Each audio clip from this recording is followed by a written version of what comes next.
2, 1, break ground. For Alelia Bundles, the groundbreaking of the National Museum of African American History in Washington, D.C. marks a milestone that touches her personally. Members of my family have saved artifacts that belong to my great-great-grandmother, Madam C.J. Walker, who was an early 20th century entrepreneur and philanthropist, and I will be depositing and donating several items to this new museum. She says she wants her relatives' struggle to be preserved for future generations. And there are many stories to be told of the African American experience in the United States, stories of slavery and racism, hardship and triumph. We must tell the story, the whole story, 400 years story of African American contribution to this nation's history from slavery to the present.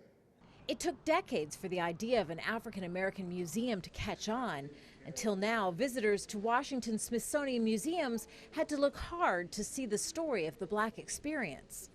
Today we begin to make manifest on this mall, on this sacred space, the dreams of many generations. The new building will have displays honoring Black historical figures like the World War II fighter pilots, the Tuskegee Airmen, civil rights leaders like Dr. Martin Luther King Jr., and even the country's first Black president, Barack Obama, who says the museum is a triumph for African Americans. It should stand as proof that the most important things in life rarely come quickly or easily.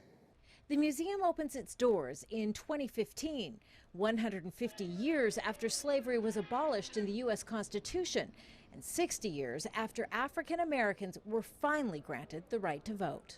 This is very much American history, but it has been neglected, sometimes intentionally.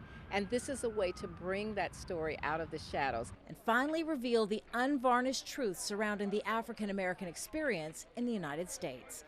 Kimberly Halkett, Al Jazeera, Washington.